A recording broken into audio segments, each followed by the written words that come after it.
लाडक्या बहिणींनी चमत्कार केला, तो चमत्कार या महापालिकेत देखील आपल्याला दिसेल। मी मुख्यमंत्री झाल्यानंतर ताबडतोब पहिले तर मुंबईतले सिमेंट कॉन्क्रीटचे रस्ते आम्ही हाती घेतले।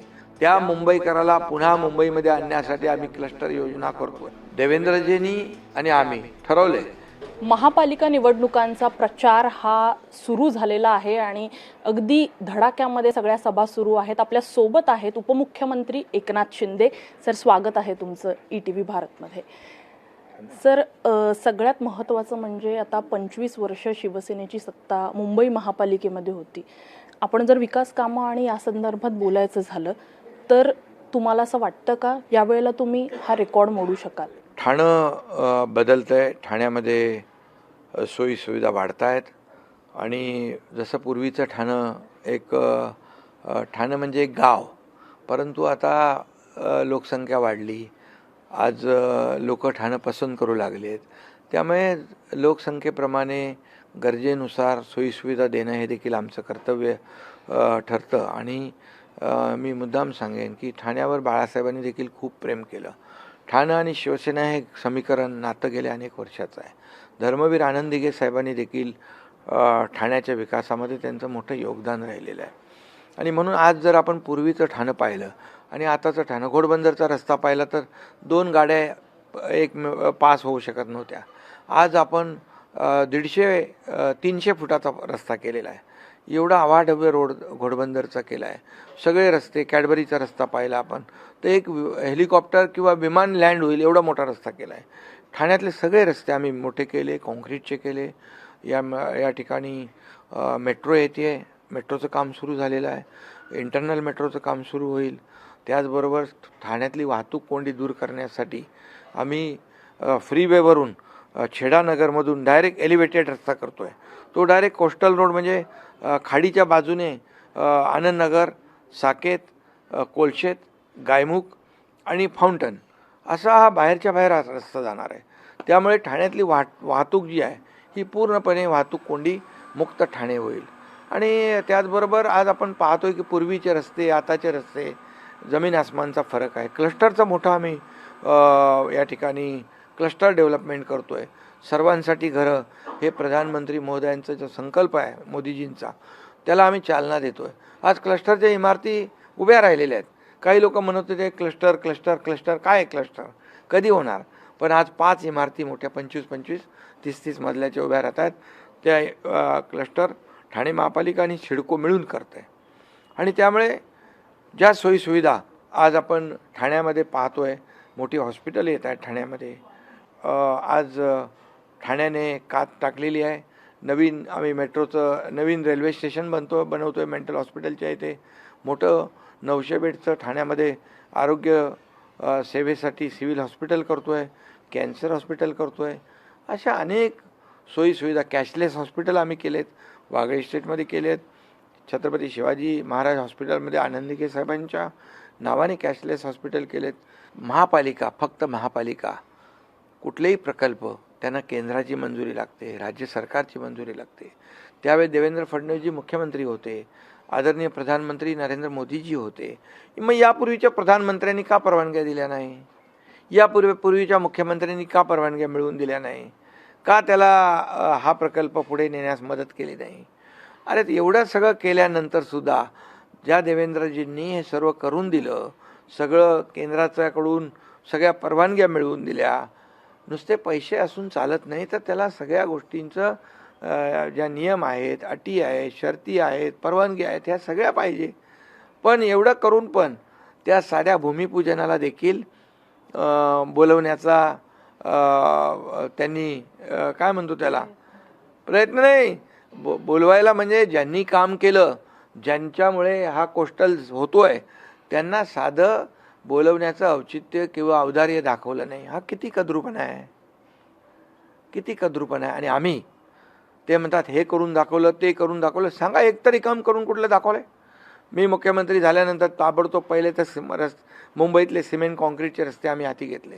2 टप्प्यामध्ये सिमेंट कॉन्क्रीटचे रस्ते, 6,500 कोटीचे रस्ते। आज पहिला टप्पा होतोय, दुसरा टप्पा वर्षभरामध्ये कंप्लीट होईल।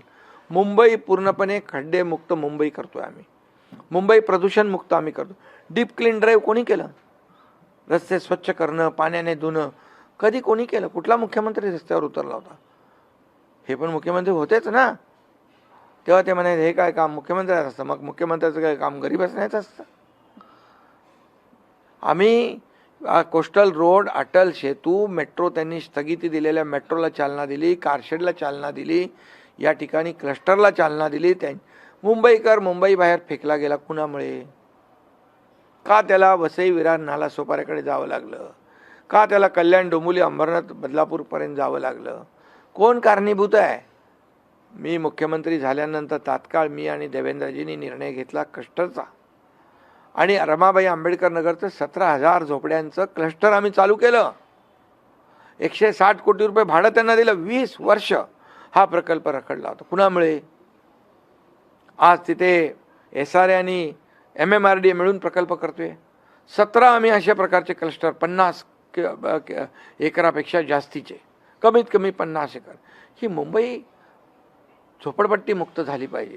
बाळासाहेबांचं स्वप्न होतं 40 लाख लोकांना घरं द्या. तेव्हा लोकांनी थट्टा केली, परंतु मला अभिमान आहे की त्यांचं स्वप्न साकार करण्याची संधी आम्हाला मिळते आहे. मोदीजींचं सर्वांसाठी घरं, ही जी काय पंतप्रधान आवास योजना आहे, त्याला चालना आम्ही देतोय. पुढच्या 5 वर्षात 35 ते 40 लाख घरं या मुंबईमध्ये आम्ही उभी करतोय. त्याचबरोबर गिरणी कामगारांना एकतरी घर दिले. 12,000 गिरणी कामगारांना आम्ही घरं दिलीत. 1 लाख, 1.25 लाख गिरणी कामगारांची यादी आमच्याकडे तयार आहे. डबेवाल्यांना घरं आम्ही देणार आहोत, लाडक्या बहिणींना देणार आहोत, परवडणारी घरं आम्ही उभी करतोय.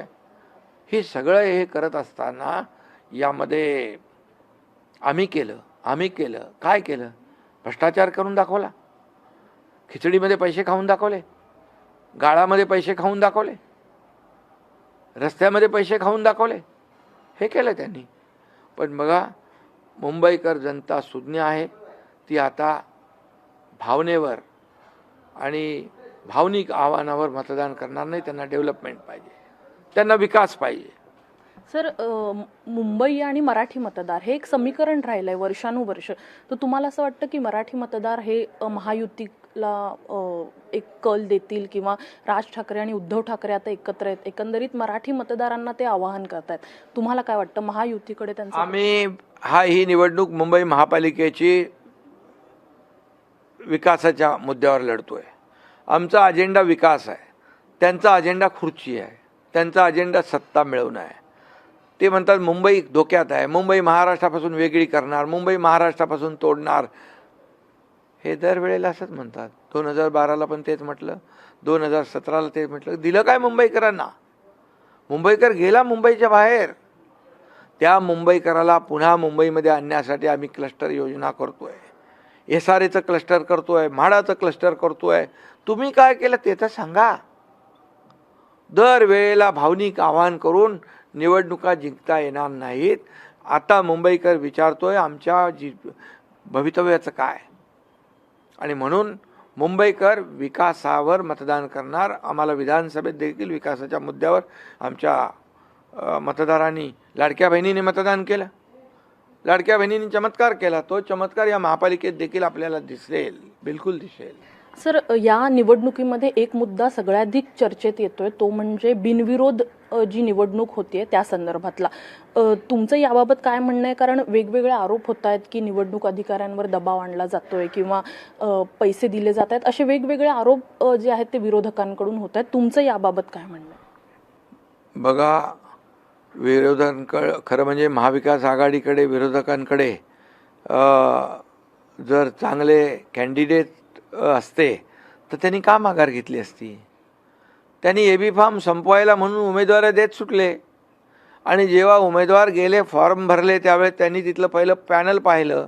हे पॅनल एवढं स्ट्रॉंग आहे, कामाच्या बलबुत्यावर, कामाच्या ताकदीवर हे पॅनल निवडून येणार, ही खात्री झाल्यानंतरच त्यांनी माघार घेतलेली आहे. निवडून येणारा माणूस कोण माघार घेऊ शकतो का? साधी सोपी आहे. उलट त्यांनी त्यांच्याच लोकांवर अविश्वास आणि बदनाम करण्याचं काम केलेलं आहे. ही लोकशाहीतली प्रक्रिया आहे. जेव्हा एक फॉर्म राहतो तेव्हा तो बिनविरोध होतो. यापूर्वी देखील अशा निवडणुका पाहिलेल्या आहेत. सर, या सगळ्या निवडणुकीमध्ये महायुतीतलेच नेते एकमेकांवर टीका करताना दिसतात. भाजपच्या नेत्यांकडून असं म्हटलं गेलं की अजित पवारांना घेऊन पश्चाताप होतोय. तुम्ही याच्याशी सहमत आहात? नाही बघा, ह्याच्यामध्ये काही निवडणुका आम्ही एकत्र लढतोय, काही मैत्रीपूर्ण लढतोय, तर काही ठिकाणी वेगवेगळा अपवाद असू शकतो, वेगवेगळी समीकरणं असू शकतात, वेगवेगळी परिस्थिती असू शकतो. त्यातून काही अशा प्रकारची वक्तव्य निघाली असतील तर एकीकडून समजा एखादं वक्तव्य निघालं, ॲक्शनला रिॲक्शन असते, अशा प्रकारचं हे असू शकतं. पण ही जी स्थानिक स्वराज्य संस्थांची निवडणूक आहे, आम्ही राज्यामध्ये एकत्र आहोत युती म्हणून, आणि बिलकुल आम्ही महायुती म्हणून राज्याचा कारभार एकत्र करतोय. स्थानिक पातळीवर काही मुद्दे विवादाचे वादाचे होऊ शकतात, परंतु आम्ही राज्य पातळीवर सरकारमध्ये आम्ही एकत्र काम करतो, एवढं मात्र निश्चित. या सगळ्यामध्ये एक शेवटचा प्रश्न विचारते की या सगळ्यामध्ये कुठेतरी एकमेकांवर आरोप प्रत्यारोप हे चिखलफेक होते ती महायुतीच्याच नेत्यांकडून होती. अजित पवारांकडून सुद्धा म्हटलंय की भाजपकडून मोठ्या प्रमाणावर भ्रष्टाचार केला जातोय.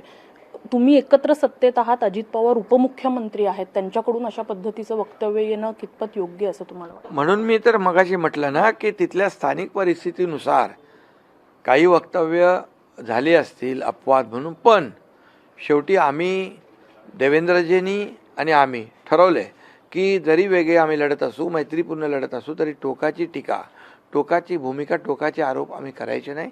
ते पत्ते आम्ही पाळतोय.